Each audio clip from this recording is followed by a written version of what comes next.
Dear students, this is Praveen Kumar Agrawal from Management Department. Welcomes you in my today's lecture of Managerial Economics. In today's lecture, we will discuss upon the concept of classification of market. जैसा कि previous lecture में हमने market के concept को discuss किया था, इसकी definition को डिस्कस किया था और इसके साथ साथ हमने इसके डिफरेंट फीचर्स को भी डिस्कस किया था। आज के लेक्चर में हम डिस्कस करेंगे कि मार्केट को हम किन किन पर्टिकुलर बेसिस पर क्लासिफाई कर सकते हैं। तो इसके लिए मैंने डिफरेंट बेसिस को फॉलो किया है। The first basis is area.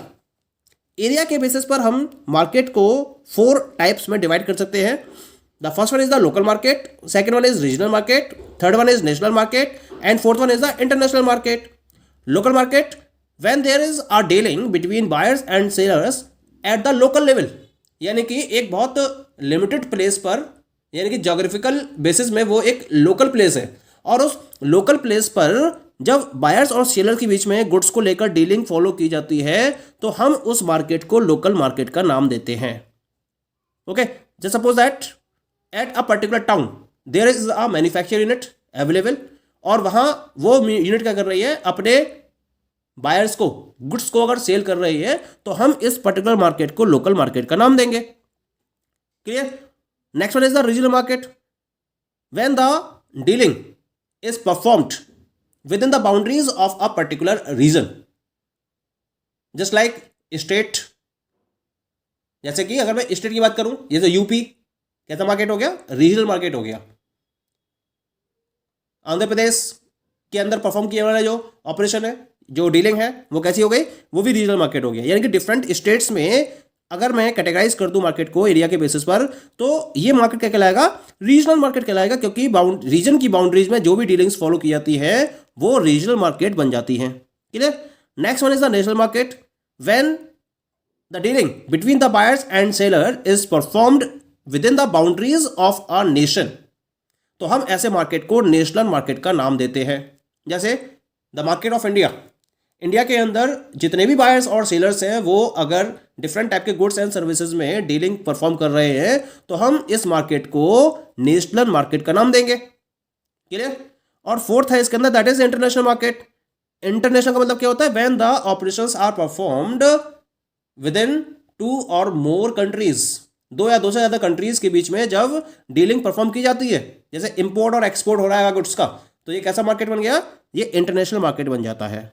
Clear? Next one is the on the basis of time. Time के बेसिस पर 4 टाइप्स हैं इसके, very short period market, short period market, long period market and secular market. क्या मतलब है इसका ना, long very short period का मतलब क्या है, जब मार्केट में ऐसे गुड्स के बीच में डीलिंग की जाती है जिनकी लाइफ बहुत ज्यादा शॉर्ट होती है।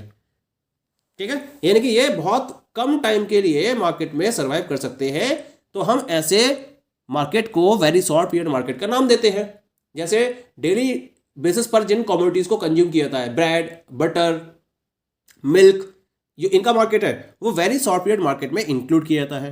दूसरे होते हैं शॉर्ट पीरियड मार्केट, यानी कि इनकी जो लाइफ होती है वो वेरी शॉर्ट पीरियड मार्केट के गुड्स के कंपैरिजन में ज़्यादा होती है और इसमें हम डेली बेसिस के कंज्यूमर प्रोडक्ट्स को परचेज करते हैं। शॉपिंग गुड्स को इसके अंदर इंक्लूड किया जा सकता है। जैसे आप मार्केट से टूथपेस्ट परचेज कर रहे हो या फिर सोप परचेज कर रहे हो, डिटर्जेंट पाउडर्स परचेज कर रहे हो, तो ऐसे गुड्स के मार्केट को हम शॉर्ट पीरियड मार्केट का नाम देते हैं। क्लियर? लॉन्ग पीरियड मार्केट, इसमें हम ड्यूरेबल कमोडिटीज को इंक्लूड करते हैं, यानी कि जिनकी लाइफ बहुत ज़्यादा होती है। जब ऐसे कमोडिटीज के रेफरेंस में डीलिंग की जाती है तो उसको हम लॉन्ग पीरियड मार्केट का नाम देते हैं। जैसे आप फ्रिज परचेज कर रहे हो, television, AC, bed, different type के इलेक्ट्रॉनिक प्रोडक्ट्स, तो इनके रेफरेंस में जो मार्केट होगा वो लॉन्ग पीरियड मार्केट में काउंट किया जाएगा। क्लियर? और लास्ट होता है सेक्युलर मार्केट। इनकी लाइफ बहुत ज़्यादा लॉन्ग होती है और इतनी लॉन्ग होती है कि यहाँ पर जो सप्लाई है उसको डिमांड के अकॉर्डिंग बहुत ज़्यादा आसानी से एडजस्ट किया जा सकता है, तो ऐसे मार्केट को हम सेक्युलर मार्केट का नाम देते हैं। Clear? Next one is the on the basis of function. Function के बेसिस पर यहाँ हमने 4 पार्ट्स में 4 टाइप्स में डिवाइड किया है। पहला है मिक्स्ड मार्केट। यहां हम डिफरेंट टाइप के या डिफरेंट वैरायटीज के प्रोडक्ट्स को परचेज करते हैं एट अ सिंगल प्लेस। जब आप एक ही प्लेस पर वैरायटी ऑफ गुड्स को परचेज कर रहे हो या सेल कर रहे हो तो वो मिक्स्ड मार्केट कहलाता है। जैसे एक ही पर्टिकुलर प्लेस में आप वेजिटेबल्स भी परचेज कर रहे हो, वहीं आप फ्रूट्स भी परचेज कर रहे हो, वहीं आप इलेक्ट्रॉनिक आइटम्स भी परचेज कर रहे हो, वहीं आपको गारमेंट्स भी मिल रहे हैं, तो हर टाइप का गुड वहाँ पर अवेलेबल है, तो इसको हम मिक्स्ड मार्केट का नाम देंगे। दूसरा होता है स्पेशलाइज्ड मार्केट, जहाँ केवल और केवल एक पर्टिकुलर स्पेशलिटी के गुड्स को परचेज और सेल किया जाता है, तो वो स्पेशलाइज्ड मार्केट कहलाता है। जैसे सर्राफा मार्केट हर सिटी के अंदर होता है, जहाँ केवल केवल गोल्ड और सिल्वर के ऑर्नामेंट्स या गुड्स में डीलिंग परफॉर्म की जाती है। The third one is the sample market. इस पर्टिकुलर टाइप के मार्केट को वहां फॉलो किया जाता है जहां पर सेलर के पास वैरायटी ऑफ गुड्स अवेलेबल होते हैं। ये वैरायटी ऑफ गुड्स इतनी ज़्यादा वैराइटीज में अवेलेबल होती है कि इसको एक साथ रिप्रेजेंट करना दैट इज नॉट पॉसिबल। तो यहाँ पर सेलर्स क्या करते हैं, यहाँ पर सेलर्स इनके सैंपल को सेलेक्ट करते हैं और वो सैंपल्स बायर्स चेक करते हैं, और उन सैंपल्स को देखते हुए बायर्स अपने लार्ज ऑर्डर्स को बुक करते हैं। तो यहाँ पर जो डीलिंग की जाती है वो सैंपल के बेसिस पर की जाती है, इसी वजह से इसको हम सैंपल मार्केट का नाम देते हैं। और वहां अप्लाई होता है ये मार्केट जहां वैरायटी ऑफ गुड्स की अवेलेबिलिटी होती है सेलर्स के पास, और सारे गुड्स को ज़्यादा क्वांटिटी में एक जगह पर शो करना that is not possible for the seller. जैसा कि आपने देखा होगा, एक्सपोर्ट और इंपोर्ट मार्केट जब फॉलो किया जाता है तो बाहर से यानी कि आउटसाइड कंट्री से बायर्स इंडिया में आते हैं और एक टाइप का एग्जीबिशन फॉलो की जाती है, और उस एग्जीबिशन में जितने भी सेलर्स हैं वो अपने प्रोडक्ट्स के सैंपल को रिप्रेजेंट करते हैं, और उन पर्टिकुलर सैंपल के बेसिस पर जो फॉरेन बायर्स हैं वो अपने लार्ज क्वांटिटी में ऑर्डर्स को बुक करते हैं। तो हम इस टाइप के मार्केट को सैंपल मार्केट का नाम देते हैं। Clear? And the last one is the marketing bye grades. यहां गुड्स को ग्रेडिंग प्रोवाइड की जाती है। जो different variety of goods sellers अपने पास रखते हैं वो क्या करते हैं, अपने गुड्स को ग्रेडिंग प्रोवाइड करते हैं। ग्रेड 1, ग्रेड 2, ग्रेड 3, या A quality goods, B quality goods, C quality goods, और उसके बेसिस पर गुड्स को मार्केट में सेल किया जाता है। तो हम इस टाइप के मार्केट को मार्केटिंग बाय ग्रेड्स का नाम देते हैं। Okay, now the next category is on the basis of nature of transaction. Transaction के नेचर के बेसिस पर हम मार्केट को दो पार्ट्स में डिवाइड कर सकते हैं। The first one is spot market and second one is the future market. यानी कि जहां डीलिंग प्रेजेंट प्राइस को फोकस करते हुए फॉलो की जाती है उसे हम स्पॉट मार्केट का नाम देते हैं, और जहां डीलिंग फ्यूचर प्राइस को ध्यान में रखते हुए कंप्लीट की जाती है उसे हम फ्यूचर मार्केट का नाम देते हैं। जनरली जो शेयर मार्केट है उसमें स्पॉट और फ्यूचर मार्केट को फोकस किया जाता है। जहां जो शेयर्स की डीलिंग होती है, सिक्योरिटीज की डीलिंग की जाती है, वो करंट प्राइस पर या फ्यूचर प्राइजेस पर फॉलो की जाती है। आज की डेट में मल्टी कमोडिटी एक्सचेंज मार्केट है, MCX है, NCDEX है। यहाँ भी क्या होता है, यहाँ भी स्पॉट मार्केट और फ्यूचर मार्केट को फोकस किया जाता है, जहाँ करंट प्राइस पर और फ्यूचर प्राइस को फोकस करते हुए डीलिंग की जाती है डिफरेंट गुड्स में। तो जब करंट प्राइस पर डीलिंग की जाएगी तो वो स्पॉट मार्केट कहलाता है, और जब फ्यूचर प्राइजेस पर डीलिंग की जाती है तो इसको हम फ्यूचर मार्केट का नाम देते हैं। Clear? The next one is the on the basis of regulation. यहाँ भी दो टाइप्स है, regulated and unregulated. Regulated market क्या होता है, इस मार्केट में वो सारी फर्म्स या सेलर्स इंक्लूड किए जाते हैं जो किसी पर्टिकुलर रेगुलेशन को फोकस करते हुए अपनी बिजनेस एक्टिविटीज को रन करते हैं।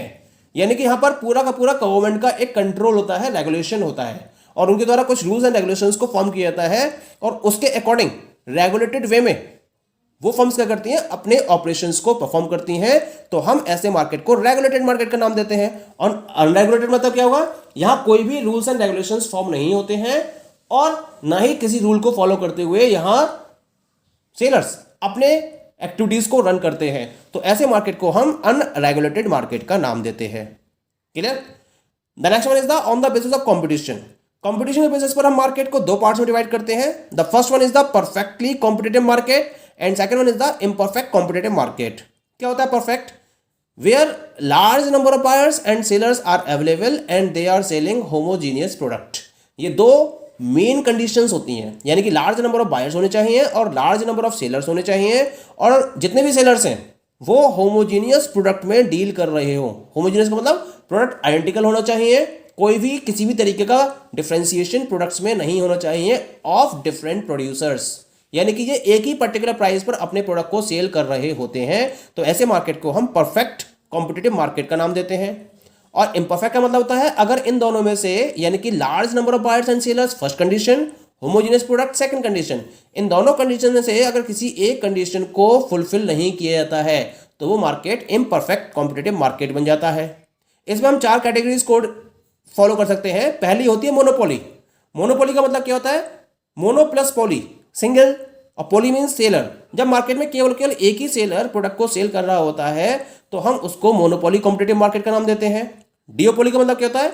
डिओ मतलब 2 और पोली मीन्स सेलर, यानी कि जब मार्केट में 2 सेलर्स होते हैं केवल तो उसको हम डिओपोली मार्केट का नाम देते हैं। और तीसरे होते हैं ओलिगोपोली। ओलिगो का मतलब होता है फ्यू और पॉली का मतलब होता है सेलर, यानी कि जब मार्केट में फ्यू सेलर्स अवेलेबल होते हैं तो हम उस मार्केट को ओलिगोपोली मार्केट का नाम देते हैं। और चौथे होते हैं मोनोपोलिस्टिक।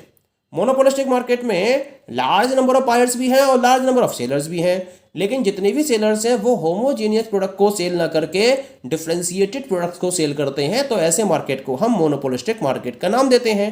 ये डिफरेंशिएशन क्वालिटी के बेसिस पर हो सकता है, ब्रांड के बेसिस पर हो सकता है, फीचर्स के बेसिस पर हो सकता है, या कोई भी ऐसा बेसिस जिसको फॉलो करते हुए एक प्रोड्यूसर दूसरे प्रोड्यूसर से अपने प्रोडक्ट को डिफरेंशिएट कर पाए, तो हम ऐसे मार्केट को मोनोपोलिस्टिक मार्केट का नाम देते हैं। That is clear. And the last one is the other basis. Other basis में हम मार्केट को 2 पार्ट्स में डिवाइड कर सकते हैं। The first one is the fair market and second one is the black market और इलीगल मार्केट। फेयर मार्केट क्या होता है? जहां प्रॉपर गवर्नमेंट के द्वारा फॉर्म किए गए रूल्स एंड रेगुलेशंस को फॉलो करते हुए एक्टिविटीज को रन किया जाता है, और गवर्नमेंट ने जो टैक्स स्ट्रक्चर फॉलो कर रखा है उस टैक्स स्ट्रक्चर के बेसिस पर डिफरेंट टाइप के टैक्सेस को पे किया जाता है by sellers and buyers both. जब डीलिंग कंप्लीट हो जाती है उसके बाद तो हम इस मार्केट को फेयर मार्केट का नाम देते हैं। ठीक है, यहां फेयर वे में डीलिंग को कंप्लीट किया जाता है, ये इस मार्केट की खास बात होती है। और दूसरा होता है ब्लैक मार्केट या इलीगल मार्केट, जहां गवर्नमेंट रूल्स एंड रेगुलेशन को फॉलो नहीं किया जाता है और किसी भी टाइप के टैक्स को भी फॉलो नहीं किया जाता है, तो ऐसे मार्केट को हम ब्लैक मार्केट या इलीगल मार्केट का नाम देते हैं। यानी कि यहां पर जितनी भी एक्टिविटीज होती हैं वो इलीगल वे में परफॉर्म की जाती हैं, not according to the laws, rules and regulations framed by the government of that particular state और कंट्री। तो हम ऐसे मार्केट को इलीगल मार्केट की कैटेगरी में रखते हैं। Okay, so these all are the different categories of market. Thank you.